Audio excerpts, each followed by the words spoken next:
Welcome back to my channel Vani research academy. आज हम बात करते हैं डैम्पनेस के बारे में। बिल्डिंग्स के अंदर डैम्पनेस का एक बहुत बड़ा इशू रहता है जो कि बहुत ज़्यादा सीरियस है।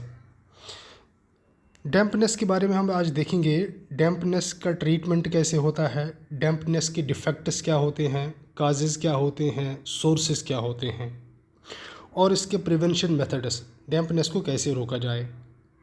तो सबसे पहले बात करते हैं हम डैम्पनेस के काजेज़ के बारे में। वजह क्या है इसकी कि बिल्डिंग्स के अंदर डैम्पनेस होता है। तो मेन वजह जो इसकी है वो ये है कि जो बिल्डिंग मटेरियल्स हमारे होते हैं, जैसे कि सैंड आपने लिया, सीमेंट है, ब्रिक है, इस तरह से अगर हम बात करते हैं कंक्रीट की बात करते हैं जिसमें आपका binder plus fine aggregate plus coarse aggregate होता है, ये जितने भी बिल्डिंग मटेरियल्स हैं ये ग्रैनुलर होते हैं। अब ग्रैनुलर जब है तो इनके अंदर ग्रैन्स के अंदर छोटी छोटी सी स्पेसेस रहती है, वाइड्स रहती हैं, जिनके अंदर अगर पानी चला जाता है तो वो आसानी से अपना रास्ता बना लेता है और थ्रू आउट द मिक्सचर या थ्रू आउट द मैसनरी वो डिस्ट्रीब्यूट हो जाता है। इस तरह से आपके बिल्डिंग के अंदर चाहे वॉल है, कॉलम है, फ्लोर है, स्लैब है, उसके अंदर ये डैम्पनेस होता है। अब इससे क्या डिफेक्ट्स होते हैं, क्या प्रॉब्लम्स होती हैं इससे, सबसे पहले हम देखेंगे। इससे होता है सबसे पहले एफ्लोरेसेंस। एफ्लोरेसेंस आप देखेंगे कहीं पे भी अगर वाइट पैच नज़र आते हैं प्लास्टर के ऊपर, पेंट के ऊपर, वॉल के ऊपर, तो वो वाइट पैच का मतलब है एफ्लोरेसेंस, प्रेजेंस ऑफ साल्ट्स भी हम वहाँ कह सकते हैं।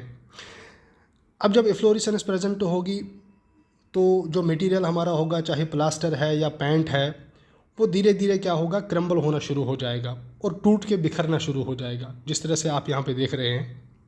इसी तरह से प्लास्टर सॉफ्ट हो जाता है, फिर क्रम्बल होके टूट जाता है नीचे, या पेंट आपका होता है वो भी फ्लैक होके टूट जाता है।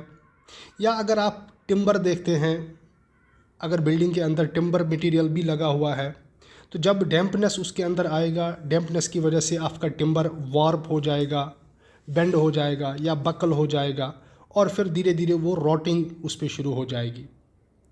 इसी तरह से अगर मेटल्स प्रेजेंट है, मेटल्स में डैम्पनेस आ गई तो मेटल आपका करोड हो सकता है, मेटल्स पे कोरोजन लगेगा, जंग लगेगा। इलेक्ट्रिकल फिटिंग्स जो होती हैं उनमें डिटेरियोरेशन हो जाएगा प्रेजेंस ऑफ मॉइस्चर की वजह से। इसी तरह से जहाँ जहाँ पे मॉइस्चर है वहाँ वहाँ पे ग्रोथ ऑफ टर्माइट्स होता है, जिसको हम कहते हैं दीमक, तो दीमक भी वहाँ पे लग जाती है, white ants, presence of white ants. इसी तरह से इन जनरल अगर हम देखेंगे तो आपके रूम में अनहेल्दी लिविंग कंडीशंस पॉसिबल हो सकती है, तो आपका रूम रहने के लायक नहीं रहेगा। अब सवाल ये है कि कहाँ से आता है ये डैम्पनेस, इसके सोर्सेस क्या हैं, कैसे ये डैम्पनेस कहाँ कहाँ से आता है। तो नंबर 1 याद रखिए, फाउंडेशन वॉल्स। पहला सोर्स इसका है फाउंडेशन वॉल्स। जो फाउंडेशन होती है हमारी, एक्चुअली बिल्डिंग हमारी 2 हिस्सों में बटी होती है। नीचे का पार्ट हम कहते हैं ग्राउंड लेवल से नीचे जो पार्ट होता है दैट इज़ सब स्ट्रक्चर। ग्राउंड लेवल से ऊपर वाला पार्ट जो होता है दैट इज़ सुपर स्ट्रक्चर।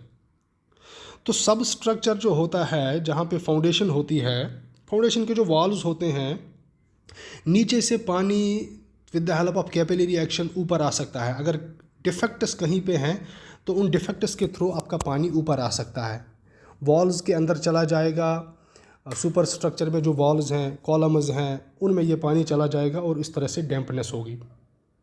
या कभी कभी आप देखते हो रेन वाटर, बरसात जब होती है, बारिश जब होती है, कभी कभी वो इनक्लाइनेड पोजीशन में होती है और आपके बिल्डिंग के वॉल्स के साथ टकराती है, और जब वो वॉल्स के साथ टकराएगी तो अगर आपके वॉल्स में इंजीनियरिंग डिफेक्ट्स हैं तो वो रेन वाटर आपके वॉल्स के अंदर धीरे धीरे सीप होना शुरू हो जाएगा और इस तरह से आपके वॉल्स में डैम्पनेस आएगी। तीसरी बात यह है कि अगर आपके वॉल्स के टॉप्स, जो आपकी दीवारें हैं, घर की दीवारें हैं, उनके जो टॉप हैं अगर वो प्रोटेक्टेड नहीं है, अगर आपने उन पे प्रोटेक्टिव लेयर नहीं डाली हुई है, तो उन अनप्रोटेक्टेड टॉप्स के ऊपर से भी रेन वाटर सीप होके नीचे आ सकता है, जिससे आपकी बिल्डिंग में डैम्पनेस हो सकती है। एक और वजह ये है, एक और सोर्स ये है कि आपका जो रूफ़ कवरिंग है, अगर इनक्लाइनेड रूफ़ है आपका, जिस तरह से बरसात होती है, आपका रूफ़ इनक्लाइनेड है, बरसात होगी तो अगर रूफ़ कवरिंग में डिफेक्ट होगा कहीं पे, तो वहाँ से भी बरसात का पानी, रेन वाटर वहाँ से सीप होके नीचे आ सकता है, जिससे आपके वॉल्स में डैम्पनेस होगा। इसी तरह से अगर इनक्लाइनेड स्लोप नहीं बल्कि फ्लैट स्लोप है, स्लैब डली हुई है, तो फ्लैट स्लैब में भी अगर आपने स्लोप नहीं डाला हुआ है, जो एडिकेट स्लोप चाहिए फ्लैट स्लैब्स में, अगर आपने वो एडिकेट स्लोप नहीं दिया हुआ है, तब भी उसमें आपका डैम्पनेस होने का खतरा है, क्योंकि पानी एक जगह जमा हो जाएगा और उसके लिए फिर क्या होगा, वो जमा होकर नीचे अपना रास्ता ढूंढना शुरू करेगा, सीप होना शुरू करेगा वाइड्स के थ्रू, जिससे आपके वॉल्स के अंदर, कॉलम्स के अंदर, बाकी बिल्डिंग कंपोनेंट्स के अंदर डैम्पनेस आ सकता है। तो ये थे सोर्सेज ऑफ डैम्पनेस। अब लास्ट में जो हम यहाँ देखेंगे दैट इज़ प्रिवेंशन। इसको रोका कैसे जाए? अगर आपकी बिल्डिंग में डैम्पनेस आ रहा है तो हम कौन से मेथड्स अप्लाई करें ताकि इसको रोक सकें? तो दो तरह के ट्रीटमेंट हमारे पास होते हैं यहाँ पे।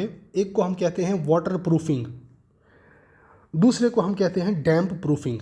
वाटर प्रूफिंग क्या होती है? जब आप अपने रूफ़ को यानी छत को वाटर प्रूफ बनाते हैं, एक ऐसा ट्रीटमेंट देते हैं जिससे कि रेन वाटर या कोई और पानी उस छत के अंदर से नीचे सीप नहीं हो सके, उसको हम वाटर प्रूफिंग कहते हैं। और डैम्प प्रूफिंग क्या होता है? जब आप बिल्डिंग के अंदर वाली कंपोनेंट्स जैसे कि वॉल्स हैं, फ्लोर्स हैं, बेसमेंट है, उसको आप ट्रीटमेंट देते हैं ताकि वो ड्राई रहे, उसमें डैम्पनेस ना आए, तो उस ट्रीटमेंट को हम कहते हैं डैम्प प्रूफिंग। अब कितने मेथड्स हैं ये डैम्प प्रूफिंग करने के? हमारे पास कई तरीके हैं। Number 1 is membrane damp proofing. Membrane damp proofing में क्या होता है? इसमें एक लेयर डाली जाती है, एक मेम्ब्रेन डाला जाता है। जैसे कि एग्जांपल के तौर पे हम लेंगे पॉलीइथिलीन शीटिंग। पॉलीइथिलीन शीटिंग अगर आप डालते हैं कंक्रीट स्लैब के ऊपर, फिर उसके ऊपर कोर्स डालते हैं, तो ये एक ऐसा शीट बनेगा वहाँ पे, ये एक बैरियर बनेगा जिससे ये नीचे से आने वाला पानी ना ही ऊपर जाने देगा और ऊपर से आने वाला पानी ना ही नीचे जाने देगा। इसी तरह से एक और मेथड है इंटीग्रल डैम्प प्रूफिंग। इंटीग्रल डैम्प प्रूफिंग में क्या होता है? इसमें हम कोई शीट प्रोवाइड नहीं करते हैं कंक्रीट स्लैब्स में, बल्कि इसमें हम वाटर रिपेलेंट कंपाउंड्स, कुछ कंपाउंड्स का हम यूज़ करते हैं जो वाटर को रिपेल करते हैं, और ये वाटर रिपेलिंग कंपाउंड्स कंक्रीट के अंदर हम मिक्स करते हैं। जब हम मिक्स करते हैं कंक्रीट के ड्राई इंग्रेडिएंट्स को, तो मिक्स होने के बाद ये क्या करता है? ये क्रिस्टल्स बनाता है, और जब कंक्रीट के क्रिस्टल्स बन जाते हैं, वाटर के लिए पैसेज अपने आप बंद हो जाती है। जैसे कि हमारे पास कैल्शियम क्लोराइड होता है, ये भी एक वाटर रिपेलेंट कंपाउंड है। इसी तरह से अल्कलाइन सिलिकेट्स होते हैं या एल्युमिनियम सल्फेट होता है, ये सब वाटर रिपेलेंट कंपाउंड्स है जिसको अगर हम कंक्रीट के अंदर मिक्स करके कंक्रीट को कास्ट करें तो आपका कंक्रीट डैम्प प्रूफिंग हो सकता है। तीसरा मेथड इसमें है सरफेस ट्रीटमेंट। यहाँ पे आप ना ही कोई शीट प्रोवाइड करते हैं, ना ही कोई कंक्रीट के अंदर आप कंपाउंड्स मिक्स करते हैं, बल्कि यहाँ पे आप क्या करते हैं? वाटर रिपेलेंट कुछ कंपाउंड्स जैसे कि मेटालिक सोप्स होती हैं, जैसे कि कैल्शियम या एल्युमिनियम ओलेट्स होती है या स्टीरेट्स होते हैं, इनको आप सरफेस के ऊपर छिड़क देते हैं। सरफेस के ऊपर इनका स्प्रे करने से सरफेस के पोर्स बंद हो जाते हैं, ब्लॉक हो जाते हैं, तो जो रेन वाटर होगा या कोई और सोर्स का वाटर होगा वो नीचे पोर्स के थ्रू नहीं जा सकता है, उनके लिए ब्लॉकेज का काम करेगा ये। इस तरह से आपका डैम्पनेस यहाँ पे प्रिवेंट हो जाएगा। चौथा मेथड इसमें है गुनिटिंग का। गुनिटिंग क्या होता है?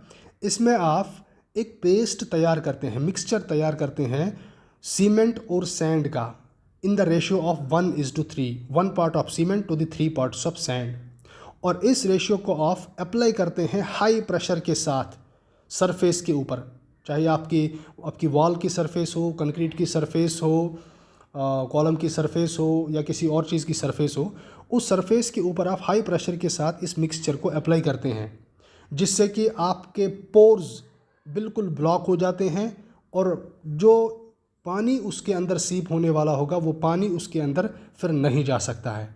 तो ये भी एक तरीका है डैम्पनेस को प्रिवेंट करने का। एक और तरीका इसको प्रिवेंट करने का है, that is cavity wall construction. अगर आप कैविटी वॉल कंस्ट्रक्ट करते हैं, इसके अंदर एक स्पेस रहती है, कैविटी रहती है इस वॉल के अंदर। इसमें एक आउटर लीफ वॉल रहता है, एक इनर लीफ रहता है, बीच में एक स्पेस रहती है। वो स्पेस एक वैक्यूम का काम करती है, जो कि ना ही साउंड को आने देती है, उससे आपका वॉल साउंड प्रूफ भी हो जाता है और मॉइस्चर प्रूफ भी हो जाता है, मॉइस्चर को भी वो अंदर जाने नहीं देता है। तो इस तरह से ये सारे के सारे मेथड्स से हम डैम्पनेस को प्रिवेंट कर सकते हैं बिल्डिंग के अंदर, और हम अपनी बिल्डिंग को डैम्प प्रूफ बना सकते हैं।